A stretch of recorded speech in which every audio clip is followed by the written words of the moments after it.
Hi, my name is Chris Little, and I am the host of The Lifestyle Chase. In 2018, I started this show to have meaningful conversations. I've interviewed over 100 different people, both in and out of the fitness industry. This podcast is something I'm incredibly proud of. Welcome to Season 4. Thanks for joining me.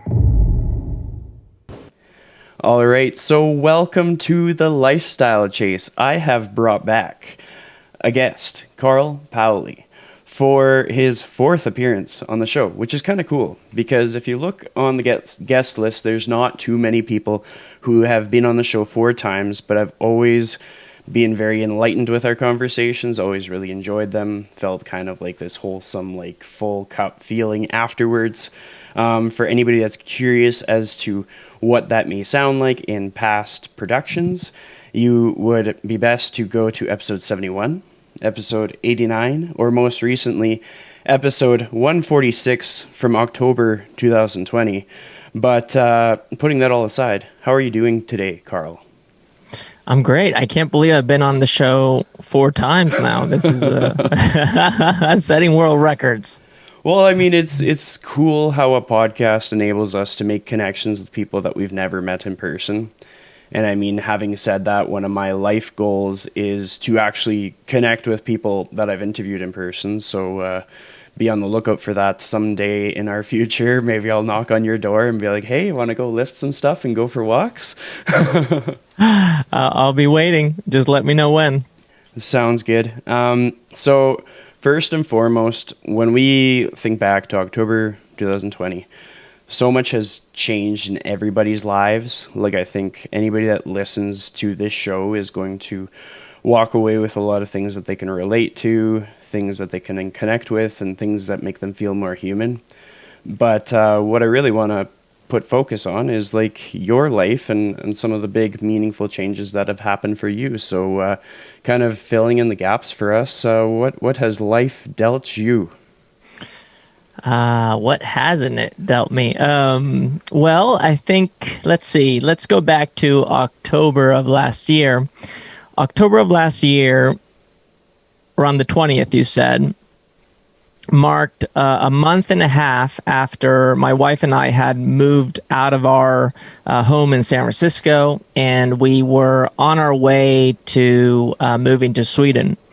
And supposedly October 1st was the date that we were going to be flying out, but due to COVID, it kept on getting pushed back. I could go, but my wife wasn't allowed to travel as an American citizen. And although we're married, we got married in Sweden. I'm Swedish. She was not allowed. So we at this point in time last year, we kept on pushing back the travel, and it got pushed back far enough that we decided to stay in the U.S. A little longer because in February, our grandson was due. And come February 9th of 2021, this year, we became grandparents.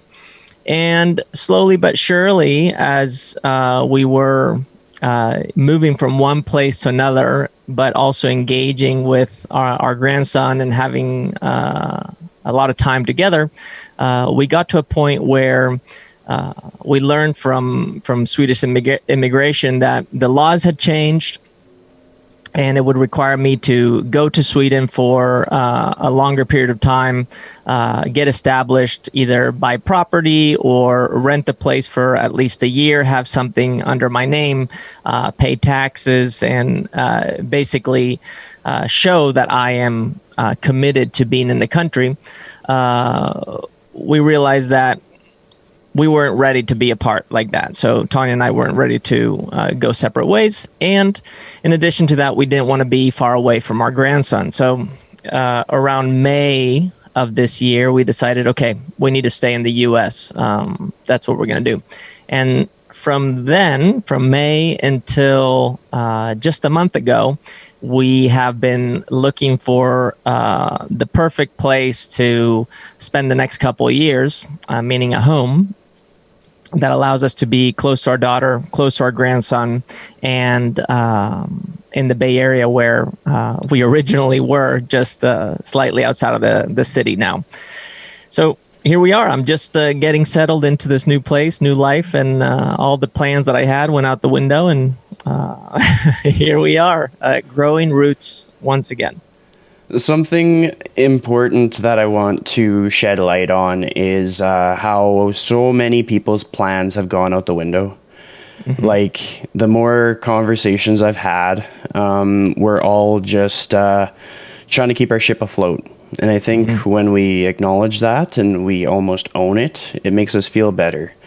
And I've just been fortunate enough to connect with more people in person over the past few months, where I'm able to just kind of, like an egg, crack open. And I was thinking about this analogy before the show. I was thinking about, like, when you crack an egg open, does like the protein content leave that egg? Like, it's still an egg. Like, you can still use that egg. It's still very useful and can play a big role in everything that is to come.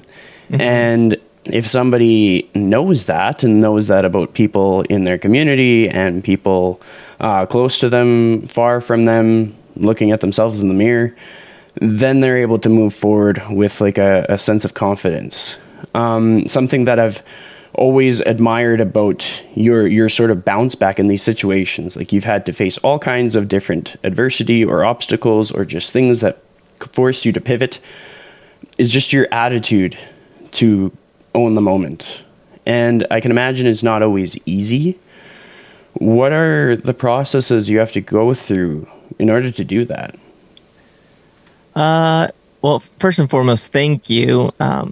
Sometimes I wonder if my attitude is as good as people claim it to be, but maybe it is. Who knows? Sometimes it feels like the turmoil can get me. But one thing that is consistent is my allowance. I allow myself to feel whatever it is that I'm feeling, and in feeling that, temporarily, I get to believe that I am those feelings.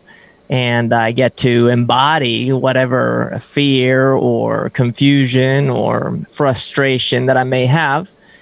And by embodying it and moving with it, acting on it, working with it, I always arrive on the other side of that feeling, that temporary discomfort or reaction. And on that other side, there's always this sense of inner knowing that was meant to be that way for me to learn something, to become aware of something. And whatever it is that I learned or became aware of, it is my job to integrate it and then transcend past it. And the integration is basically upgrading my operating system, my way of doing things, and the transcendence is not allowing myself to live in the past, but rather live in what is right now. And this requires allowing whoever I was yesterday, a minute ago, or right when you asked the question, allowing that self to die, basically. And when you allow that self to die, going through somewhat of a grieving process. And that process being a little bit of a roller coaster. And just realizing that this is the norm. Emotional variability is the norm. And it's actually a sign of health. It's just like heart rate variability. It's a sign of health. The greater your variability, the more metabolic flexibility you may have, the more access to shifting gears you may have. And when you know how to interact with that emotional variability or your heart rate variability or your training variability, you can direct the ship in whatever direction you need or even desire. And that's very powerful because that is the act of taking full responsibility and taking ownership of your life, regardless of circumstance. Well, I like how you highlight the taking ownership just of the situation sort of thing. When I recount to my past situations, I might have like a day that didn't go according to plan, and it can be very easy to dwell on things that didn't go well, or be looking for a win, or be looking for positive feedback or something. But what is more constructive is to look at the situation, look at all of the variables, and look at the things that we have the power to change. And be that a very small thing or a very big thing, that is kind of what moves the needle going forward. One of the things that I observed with what you've shared on your Instagram is just your ability to create like a space just for you, which I am assuming is probably where you are right now. I like how you made it work. Like, so many people would have looked at that same situation and thought, this won't do. And you were like, well, what can I do to make this mine? What can I do to own this environment, this space? What was the creative process that went into making your office space there? Oh yeah, this little office space, which I'm still working on, but it was a little dungeon here in the basement, and it was the only space that allowed me to have some privacy within this house that we just moved into. It's a 100+ year old house that we're renting just for a few years, and it was the best deal that we could find that had all the amenities that we were looking for, and also gave us the freedom from the landlord to make changes that fit our needs. So the creative process was just, how can I create a space that allows me to focus, for one, spend time and feel like I am comfortable in the space, that the space is conducive for me to do that which I'm curious about, whether it's reading, writing, jumping on podcasts like this, coaching people, which I also do a lot online, as I do a lot of lifestyle coaching. And then also working with my community, whether it's giving lectures or talking about different topics over coffee or tea or whatever it is that we do. So that was the intention. And then simply allowing myself to dive into it without knowing what was going to come from it. And doing this also in a price accessible way. I didn't want to spend a lot of money. So what could I do? Well, I can clean it up. That's free. I can paint it. It doesn't cost much money to do. So I painted it. I can just bring in a little, succulent to give me some greenery. I can add some light. I have a floodlight right now that's just bouncing off of a nice little ceiling that I put on here. The ceiling that I put in here, which is just like janky ceiling, but it's a whiteboard ceiling that allows me to grab a dry erase pen and draw things, so I can have ideas floating around me. So just creating a space that is functional, and allowing that functionality to also produce a sense of just well-being and growth. And that's the creative process. It's just leaning into what you have and working with it, and allowing the interaction. So like this moment, I'm thinking, oh, you know what? Maybe right now as I'm here, I see an imbalance in this framing. Maybe right here, I'm actually going to have some shelving, which will cut off the background even more, and I can have books or whatever it is that I would like to have, or maybe even more plants, just to produce a more appealing image. It's always in the work. So I think that's the beauty of creativity, is that you get to change as much as you choose to change. I love that. And there's a lot for me to unpack, and a lot that I related to. So I will begin to unpack that a little bit. Let's do it. Essentially, like, the things that spoke to me the most was, if you looked around my space, it's kind of, right now I use a second camera to produce the show, so the audience only sees basically my face. You see kind of like a blank white backdrop. During the pandemic, at the very start, I was connected to somebody who owns a painting company, and they actually had quite a bit of just plain white paint that they needed to get rid of. And so I was able to pick that up for free. And that was something that I had control of, where I could make use of the spare time that I had and the limited resources at the beginning of gym closures and excess spare time. And I found that that environment shift was extremely effective in maintaining a positive outlook when I couldn't predict the future. And then I alluded to the camera that I use for the production. The camera is actually one that I bought in probably 2012. And for about probably 5 or 6, 7 years, it kind of sat in a closet. I never used it. I took it for granted. I listed it on Kijiji or Marketplace a few times.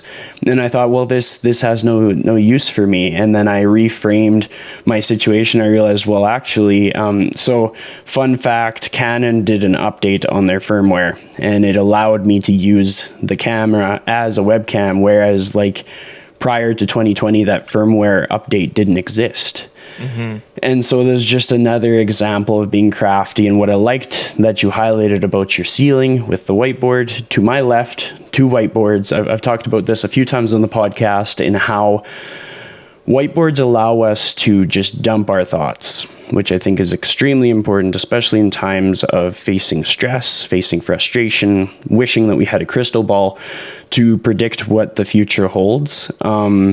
Whether it be a journaling practice, a whiteboard practice, having people to talk to, or recording voice memos on your phone and deleting them later. I think that's incredibly important. And for a person that's seeking out a podcast like this, that might be a tool that they can use in moving forward. And to bring this to kind of a turning point where I'll give you the floor once more, I want to draw attention to some of the things I'm seeing on your backdrop. I can see your book, which I own a copy of, which I'd like to kind of like call out. And then I can see you're wearing a hat with a very familiar looking brand name. So why don't you tell me a bit more about those 2 things, and sort of just some things that you like about those parts of who you are and what you bring, and why you have them showcased in your backdrop. Yeah, a couple of reasons. One, right here I have the Korean version of Freestyle the book. And then here I have the Chinese version of Freestyle the book. And then I have a book that I read. Here, you can only see it in the frame. There are more books that go all the way in, but in the frame I have another book called Earth is Hiring by Peter Kelly, which was a book that I read a few years ago. And I could relate to what she was sharing as a businesswoman, entrepreneur, who also cares about developing greater awareness in how we do things and how it affects and influences our environment and the people around us, and how our environment influences us. I also have Noah Harari's book Sapiens, which is a book that I definitely enjoyed reading. And then maybe you can see the next book right here is How Emotions Are Made by Lisa Feldman Barrett. And emotional fitness is something that I care about deeply, and understanding how emotions work is extremely important for me, just to create awareness in my understanding of things. So yeah, I have these books, and then of course I have these little succulents here, these little plants here, as I enjoy having some greenery.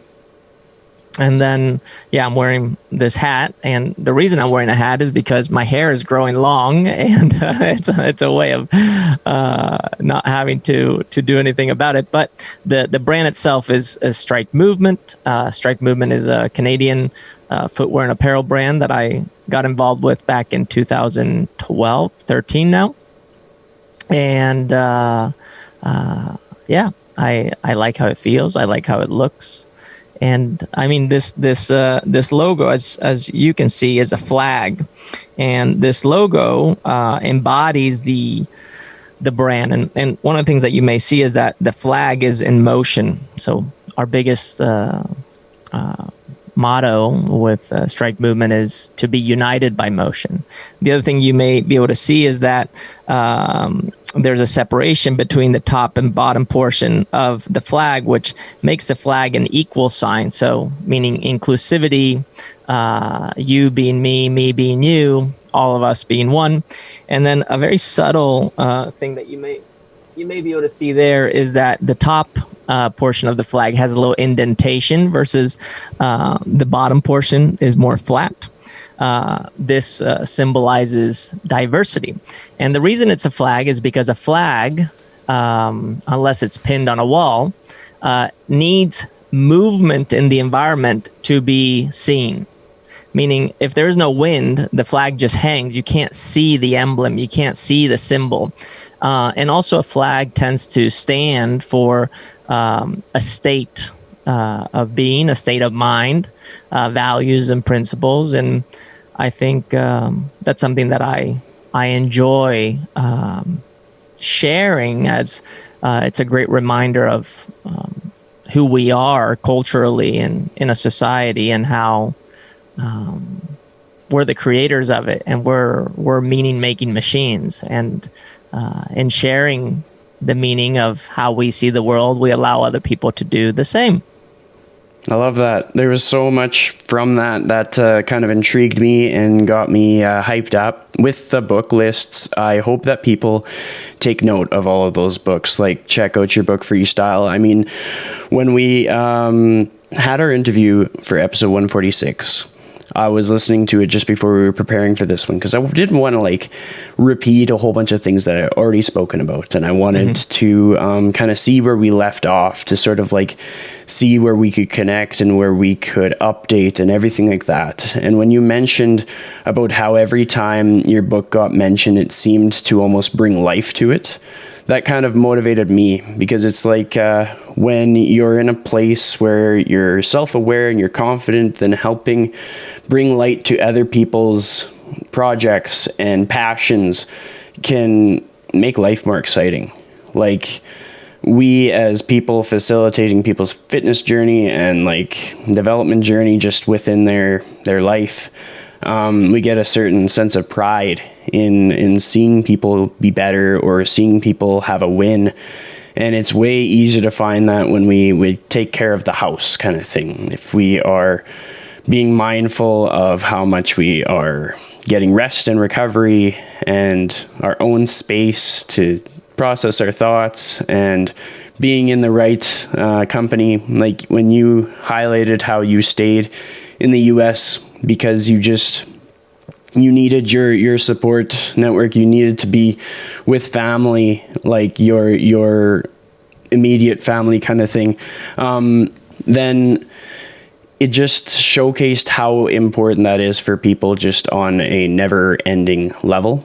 And one more thing that I wanted to point out was just, if people forget what books that you mentioned, or they want to see the detail on the hat, now is a perfect opportunity for them to subscribe to the Lifestyle Chase on YouTube.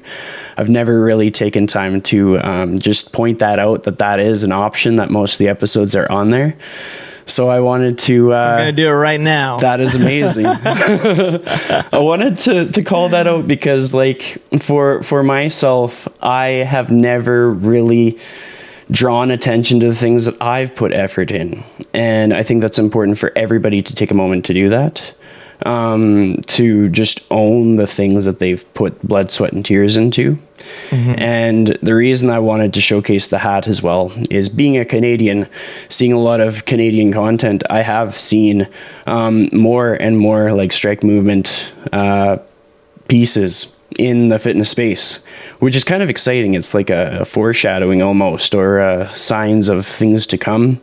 I tend to be a bit of an optimist, but wanted to kind of put that on people's radar so they can kind of dive down the rabbit hole and see what it's all about. And I like how you explained almost the mission of the brand through the logo, through everything like that.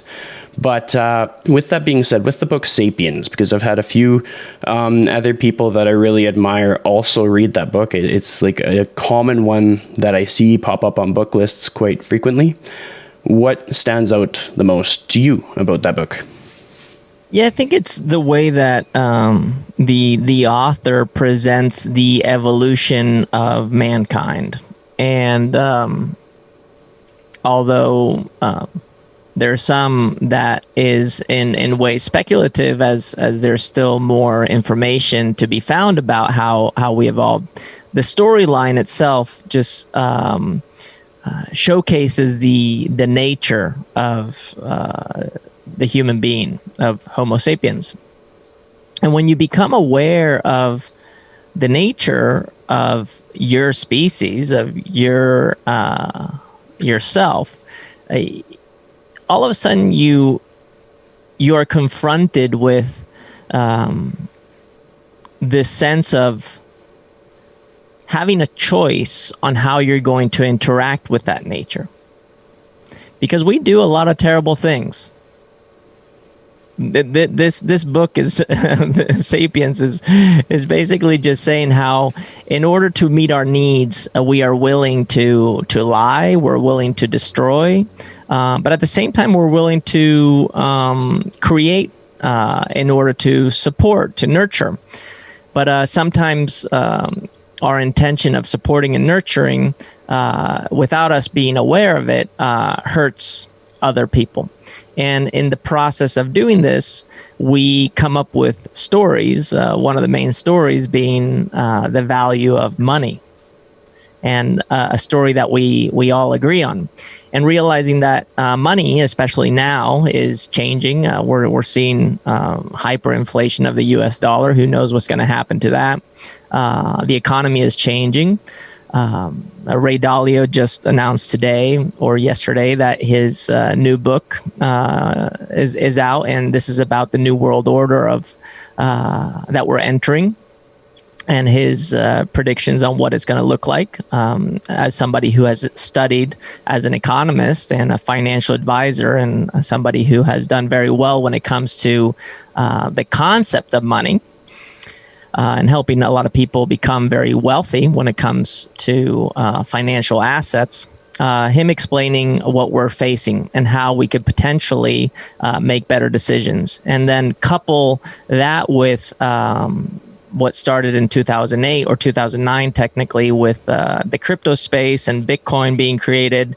And now there being a little bit of a renewed hype around this new way of looking at our economy, and doing this by decentralizing the system, and this being highlighted in this book in many ways. His follow-up was Homo Deus, which is very dark. I don't recommend it, but basically prefacing that we have a choice, that ownership is the way, and that becoming a student of how the sharing of information and resources, and doing this through our craft, our skill sets, is at the core of how we interact with our nature, with being human. And this bringing up a lot emotionally for people, bringing up past experiences that need to be reconciled, and need to be reconciled in order to become healthier. And healthier simply meaning becoming more whole, and whole meaning becoming more connected with not only every single living being on the planet, but also the planet itself. And this is something that I'm very curious about. I think about often, and I think is, although maybe big and esoteric at times, and maybe even philosophical, has very pragmatic solutions that can be implemented right now in assisting ourselves and others on just feeling better. Definitely. I mean, with everything that you highlighted from that book, and just like I guess my knowledge of how you are a very deep thinker, you're very introspective, and you'll take times to lean into the tough moments, even though, just like everybody else, you are human, and you're not always going to be able to be as like agile or resilient. But you're willing to give it effort. And if if you're anything like me, for me, every time I go into a deep dive on a book like that, or most like nonfiction books, it's usually at a time where I'm feeling like there's no solutions, there's no way to get out of the hole, or no way to make a dream that I envision possible. And by diving into a book, it helps change up my perspective. It gives me the lessons that others have learned. It helps me reframe my situation. It gives me a bit of a mental break where I don't get so much in like the echoing thoughts, the things that don't matter that I think matter, and the repetition of them makes them louder. Can you think to a time recently when maybe a different book has helped you, and what was that book if we were going on this book journey? Yeah, it's funny. Yesterday I put out one of those like Ask Me Anything posts on Instagram stories, and a lot of questions were around books, and I realized I'm not a big book guy. I'm not a big book person who necessarily is influenced by books in a way that I identify with. I'm more keen to understand concepts. And something that I was thinking about as people were saying, hey, can you recommend a book? I was thinking, read whatever is interesting to you. And what came up next for me was, in exploring what is interesting, just because you pick up a book, I'm not one to believe that you have to finish that book. If the book isn't interesting, move on and be done with it. Look up a summary and then continue to explore. But if I were to pick a book, one book that, even though I didn't read it at the time, just reading the first chapter helped me, was The Power of Now by Eckhart Tolle. And I think this was back in 2012 or 13. And my mom gave it to me. And I had heard about it, but she gave it to me, and I decided I'll read the first chapter. And I read the first chapter, and what stood out for me was when Eckhart Tolle, and spoiler alert here, shares how when one night he was having a big panic attack, he realized that in his head he was saying, I cannot live with myself. And eventually he just passed out, and the next morning when he woke up, he felt this deep sense of peace. And he remembered that the night before he had said that he could not live with himself, meaning that there was the I, the observer, and the myself, another entity within him, a narrative that he didn't have to associate with. And the moment of dissociating with that narrative, finding peace. And this was very helpful for me because when I was reading the chapter of The Power of Now back then, I was very, I identified deeply, rather, with how I was expressing myself in the world. And at that time, I was Paoli, the movement gymnastics coach within the CrossFit space, and a person who was a reference or a subject matter expert who had the solutions to your problems. And that never feeling like enough, and me having a sense of dissonance, a sense of being an imposter, or simply not truly feeling aligned, connected, coherent, in harmony with that which I was being portrayed as, and rightfully so. I was being portrayed that way because that's how I shared myself. So yeah, that book was a big one for me, and specifically that moment that he explained where there is the observer, the I, and then the am, which is the expression. When you talk about that, I think about times in my life where I've thought like, wow, sometimes people will get to know me through my branding on Instagram, through the posts that I put out, through the way I speak or the way that I write, and I feel like they don't quite know me. And so when you talk about just your past and your career and that sense of imposter syndrome and that sense of not being enough, I think for myself, I definitely feel like a connection where I'm like, wow, like just reading that little bit of a book is more impactful than we may give it credit for. And to speak to your talking about responses to your Ask Me Anything on Instagram, because I was seeing some of that, I was like, this is great timing, because you can tell like the gears are spinning. You're ready to be on a podcast kind of thing. Like you're in a place where you're ready to answer all kinds of questions.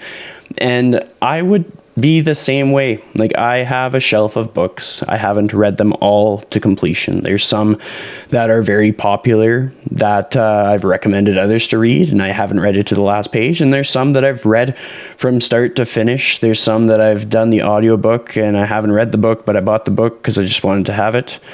And every bit of effort has been, it has had a contribution towards the outcome kind of thing. Like if I had ignored that opportunity to take just a little bit of time, I would be further behind than when I am now.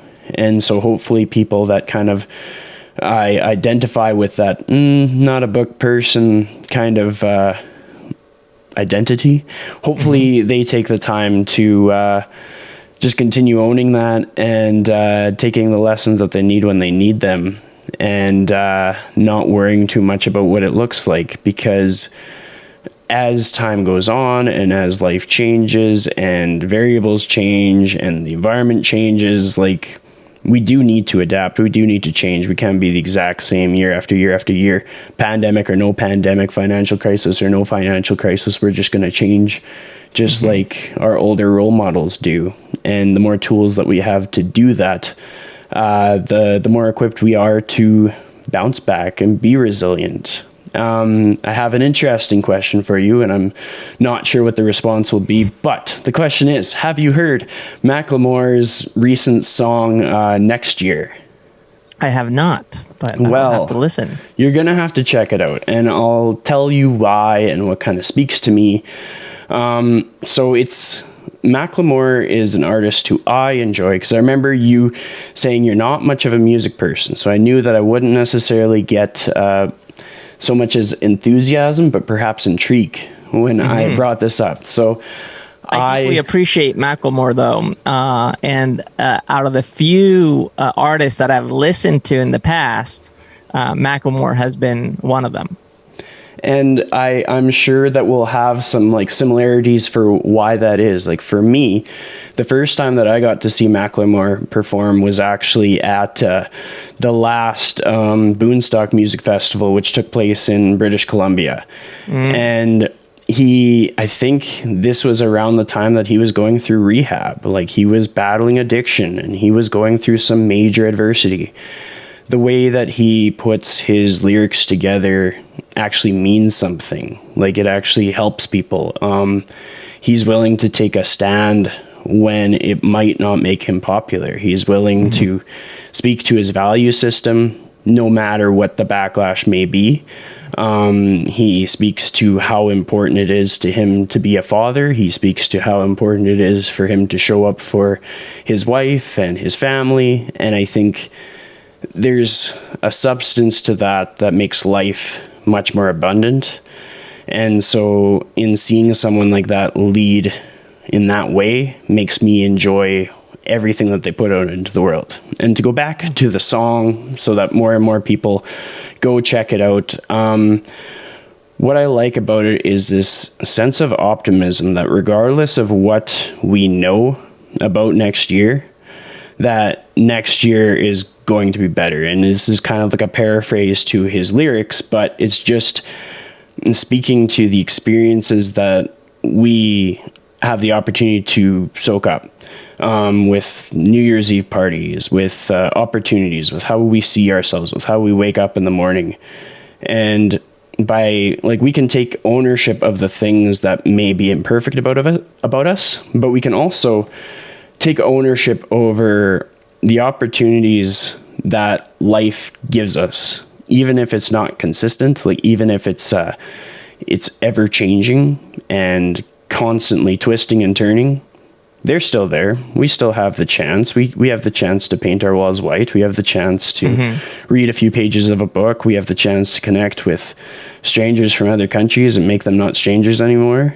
When we recount to how you and I first connected, it was through a mutual friend. Everybody has the chance to connect through a mutual friend, and look at what happens from it, like 4 consecutive podcast appearances. Yeah, there you go. So that is what that song speaks to me. It is kind of something, it's one of those songs, I'm kind of obsessive in the sense that I'll find a song to help me through my challenges, through my adversity, and I'll let that song be like my mantra, and I'll play it and play it and play it. Big fan of Hans Zimmer, helps me kind of get into like the state of flow with my thoughts, helps me unpack, helps me process the situation. What do I have control of? But thinking of the Macklemore song, I think of the opportunities that are in front of us in our respective lives with very different situations and very different seasons of life, but yet the correlation that we have control of our attitude. We have control over so many of the connections we make and how they can like unravel. Like everything that you've showcased with regards to like strike movement and your book, those connections that created that opportunity. These are things that maybe decades ago might not have been even like on the horizon. And for us, we have decades in our future where some pretty cool new things can happen. And even speaking to the fact that you're still a young man with the title of grandpa, like there you go. Crazy things happen. Have you had any people just completely flabbergasted with you being a grandpa at your age? Yeah, everybody's like, how's that possible? Well, it's possible because I became a foster parent 8 years ago to a teenager who now is 23 and is a mother. That's how it happens. And I wasn't just a foster parent. We also adopted, so legally adopted, and thus officially becoming our daughter. And as she now has a son, making me a grandpa. And people being flabbergasted because they are seeing it through 2 lenses. First, the lens of time in relationship to societal standards, which is kind of like, oh yeah, you don't really have kids until your mid-20s or mid-30s, even late 30s.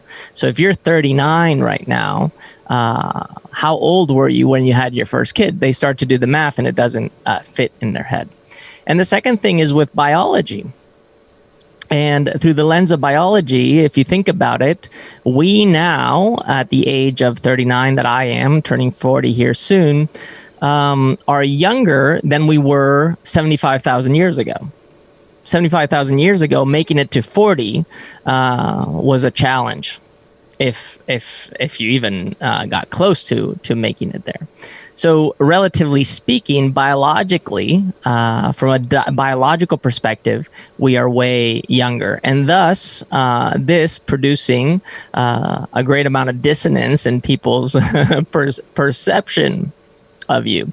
And I think that's beautiful. When you can disrupt the standard of perception, you can make great change. Now, that doesn't make it easy. It produces a lot of internal turmoil because you have to reconcile the projections of others onto you, and then you have to transform it into hopefully a projection onto others that is conducive for positive change, and positive change being that which produces, once again, greater levels of health, wholeness, well-being, fulfillment, and allows them to do the same, and thus continue that ripple effect outward in terms of our human evolution. I mean, in hearing your response to just that whole situation, I guess, like it just draws attention to the fact that no matter where we are in life, people's perceptions or expectations or standards that they think that everybody should be at don't really matter in our human experience. And when we know that, we in turn empower ourselves to have a better go at this thing that we call life, kind of thing. Like, I mean, very similar to, I can imagine anybody that starts like a business in apparel, or maybe a restaurant, or most fitness professionals, when they're like, yeah, I'm going to do this for a living, and it's going to look like this, and they're probably going to get like some comments onto, well, I've never seen somebody do that before, or I don't think I'd be willing to do it, so I don't think it's possible for you.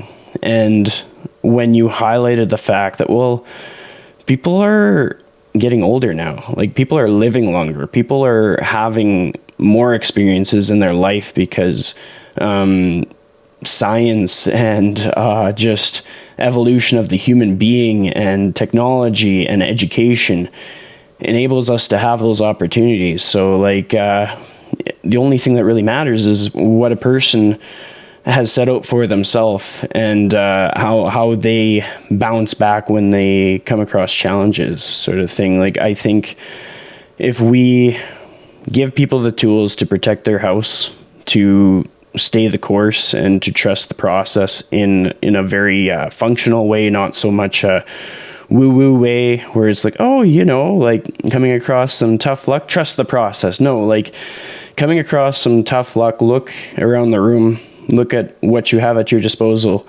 and be open-minded in how you're going to use those tools to give yourself an edge in this situation. I really hope that people take opportunities to get introspective themselves, because I find introverted, introspective people are not the most common type of person in the world. And so what we bring to the table is this sense of sometimes thinking too much, but sometimes thinking so much that we can produce clarity in an unclear situation that many people might struggle with. Essentially, I've really rambled on and on quite a bit, but when I shared my thoughts on the Macklemore song, my thoughts going into the new year, and my sort of sense of optimism, I don't want to assume that you are completely on the same page in that. So I'm just going to ask, like, what do you think of the year 2022? What are you thinking is coming? I think it's going to be probably a harder year, globally speaking, than this year.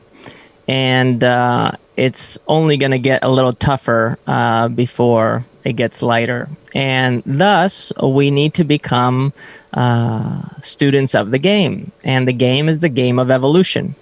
And noticing how are resources flowing? When looking at resources, what are the resources that are the most valuable to us? In participating in learning how the resources flow, realizing how our skill sets, our strengths, participate in that flow of resources. And when doing this, realizing that we are helping our world transcend from the old world into the new world. And this simply means allowing us to move through this pandemic and to self-govern better, to create systems locally that affect globally, and the systems that are created globally being influenced from the local systems in a way that they have to change. And this is going to be seen financially. I think people in 2022 are going to really start to feel financial pressure that is not only a product of this pandemic that we've gone through, but of the last 10 years since 2008, when the kind of financial crisis occurred here in the U.S., which inevitably caused some ripples. You're seeing the rise of China, and what does that mean? And we're going to have to move past our preconceived ideas of what certain terms mean, certain language that is used means, and we need to create a new language. And that new language has to be the language of self-development. It has to be the language of service. It has to be the language of discipline. Discipline not only being the one of showing up daily, but of developing a skill and realizing that the pendulum has swung kind of far in one direction when it comes to skills.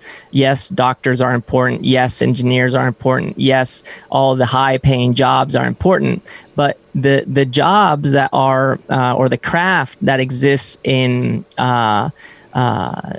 bringing food to your table without having to go and hunt for it is equally as important. Transportation, access to water, power.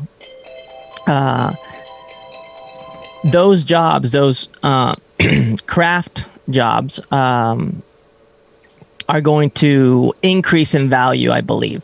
And it's time to acknowledge that, and to acknowledge that by learning it yourself. Learn to build something. Learn to create something. Build with your hands. Use your hands. Get your hands dirty. Plant something. Grow something. These are the things that we're going to be faced with. And then we're going to have to face all of the relationships that are conducive for growth, which are all of them, but especially the ones that are bringing hardship. And this is where we have three options. And one option is to move away, ignore it. You can continue to do it. I believe that eventually you're going to encounter it. You can move against it. You can go to war. You can fight it. Or you can lean into it. And leaning into it being the one of working with it. And that's going to be the hardest one. But I think the sooner we lean into the hardship that is coming, we become informed. We start to develop our own ideas of what needs to happen. And then we articulate it, we express it, and ultimately we're open to the feedback that is going to come from it, and then change, evolve with it, is that which is going to lead us to get out on the other side and be just a little bit better. So in other words, the toughness that is coming in terms of the tension that you're going to especially hear in the news, mainstream media is great at entertainment, the decisions that different governments are going to make, supposedly with the intention of protecting you and taking care of those who need taking care of, are going to have to be challenged to some degree. And if you don't know how to challenge them at a macro level, begin to challenge them in your own household, in your own home. And this is where economy comes in, where eco is home, NAMI is management. The management of your home. How are you going to administer your home? How can you self-govern? How can you run your own little state? And how can that state interact with the other states around you, with your neighbors, with your community, with your city, with your state, with your country, with the planet? And how is that, even though subtle, influencing the at a global scale? This is the practice. So I think we're looking into a challenging time, and as fitness practitioners, for example, something that we can do is we can help people remove the resistance that exists to, for example, participate in fitness, making healthier choices. In addition to that, guiding them in a way that is empowering, not from a standpoint of telling them what to do, but helping them tell themselves what to do. And this also developing a language for intra-communication, which is communicating with oneself. And there, accessing the mind. And once again, in Eckhart Tolle's example of realizing that there's the observer, the I, and then the narrative, the myself, realizing that the I is the creator, is the one that can change those things.